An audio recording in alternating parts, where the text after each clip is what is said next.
Pernah nggak sih Anda ngerasa aneh sama keputusan finansial yang dibuat? Atau mikir, kenapa ya kadang kita malah ngelakuin hal yang sebenarnya nggak bagus buat kita? Nah, kita bakal ngebongkar ide revolusioner dari buku Misbehaving karya Richard Thaler. Ini adalah cerita tentang gimana berperilaku menyimpang itu ternyata ya manusiawi banget. Dan justru dengan memahaminya, kita bisa bikin pilihan yang lebih cerdas. Kutipan ini intinya banget. Jadi selama puluhan tahun, ilmu ekonomi itu dibangun di atas asumsi adanya makhluk fiksi yang super sempurna dan rasional, namanya ikon. Tapi ada satu masalah gede, makhluk ini tuh nggak ada di dunia nyata.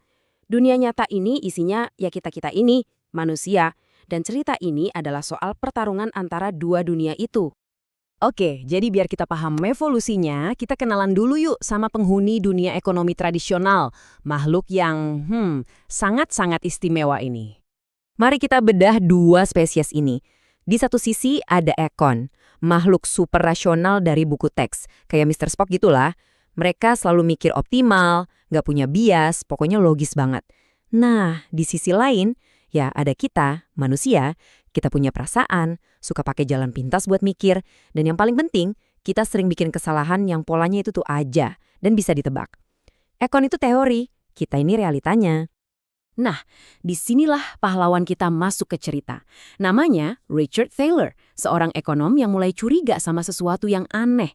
Dia merhatiin kok orang-orang di sekitarnya, mahasiswanya, teman-temannya, bahkan dirinya sendiri, kelakuannya tuh sering banget melanggar aturan. Mereka nggak bertingkah laku kayak si ikon. Mereka ngelakuin hal-hal yang kalau menurut teori ekonomi harusnya mustahil banget. Terus apa yang Thaler lakuin sama pengamatannya ini? Dia nggak langsung bikin teori yang ribet, nggak. Dia malah mulai dari hal yang jauh lebih simpel, dia bikin daftar.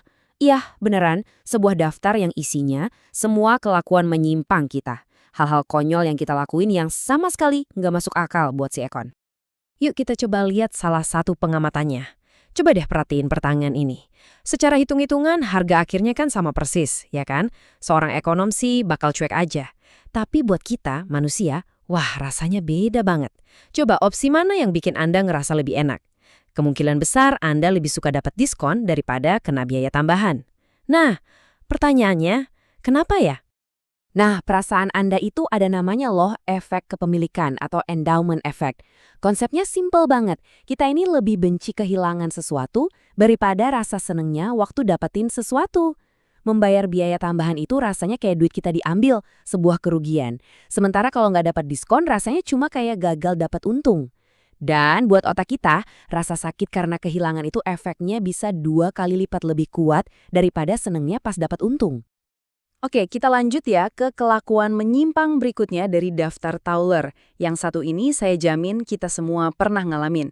Namanya adalah kekeliruan biaya hangus, atau yang kerennya disebut sunk cost fallacy.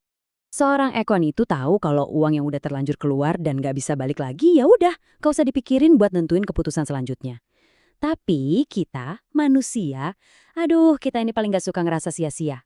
Makanya kita tetap maksain main tenis padahal si kuda sakit. Karena sayang udah bayar member. Kita paksain pakai sepatu mahal yang bikin lecet. Atau bahkan nekat nerobos badai salju buat nonton konser. Karena tiketnya udah terlanjur dibeli. Kita tuh susah banget ngelepasin apa yang udah kita investasiin. Padahal secara logika itu cuma nama-namain penderitaan. Semua contoh tadi kan soal keputusan eksternal ya.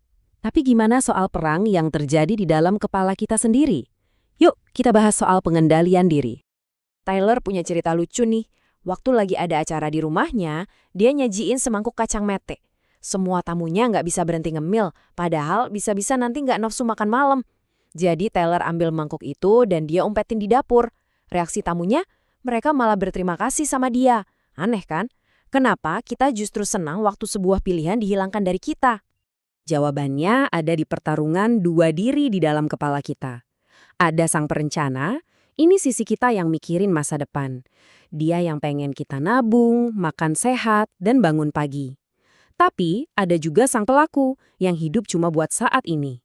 Dia impulsif, dialah yang pengen ngabisin kacang mete itu, yang mencet tombol snooze berkali-kali, dan yang pengen belanja sekarang juga. Nah, kelakuan menyimpang kita itu seringnya ya hasil dari kemenangan si pelaku atas si perencana.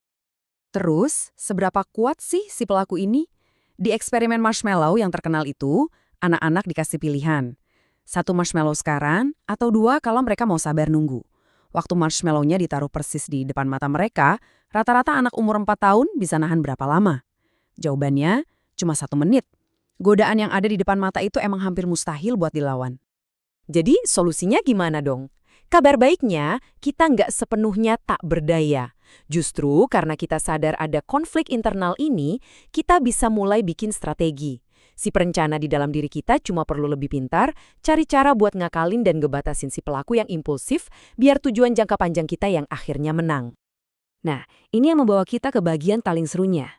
Setelah ngumpulin semua kesalahan ini, Taylor dan rekan-rekannya nggak berhenti di situ aja.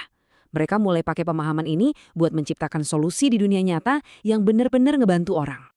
Salah satu contoh terbaiknya itu program Save More Tomorrow. Desainnya pinter banget buat ngakalin bias-bias kita. Jadi kita diajak komitmen sekarang pas si perencana lagi berkuasa buat nabung lebih banyak di masa depan. Kenaikan tabungannya dikaitin sama kenaikan gaji, jadi kita nggak pernah ngerasa kehilangan uang. Dan semuanya serba otomatis, manfaatin sifat kita yang cenderung pasif. Ini cara jenius buat bantu orang nabung untuk pensiun tanpa ngerasain sakitnya. Terus, berhasil nggak cara ini? Wah, hasilnya luar biasa. Di salah satu perusahaan pertama yang nyobain program ini, tingkat tabungan rata-rata karyawannya meroket dari yang tadinya cuma 3,5% jadi 13,6%. Ini bukti nyata, kalau kita ngerti cara kerja otak kita bisa ngerancang sistem yang mendorong perubahan perilaku yang masif dan positif. Dan inilah ide utamanya. Apa yang sering disebut perilaku irasional itu sebenarnya bukan kelemahan loh. Itu adalah pola sifat manusia yang bisa ditebak. Daripada susah-susah ngubah sifat manusia, ekonomi perilaku ngajarin kita buat bekerja sama aja dengan sifat itu. Kita bisa rancang pilihan dan sistem yang lebih baik, yang bikin si perencana di dalam diri kita lebih gampang buat menang. Sebagai penutup, saya mau ngajak Anda merenung sebentar. Coba pikirin satu keputusan besar yang pernah Anda buat. Soal karir, keuangan, atau hubungan. Kira-kira faktor nggak relevan apa sih yang sebenarnya ikut mempengaruhi pilihan Anda waktu itu? Apa bisikan dari si pelaku di dalam diri Anda? Dengan mulai mengenali kekuatan-kekuatan tak terlihat ini, kita nggak cuma jadi ngerti soal ekonomi. Kita jadi mulai ngerti diri kita sendiri. Dan itulah langkah pertama untuk bisa membuat keputusan yang lebih bijak.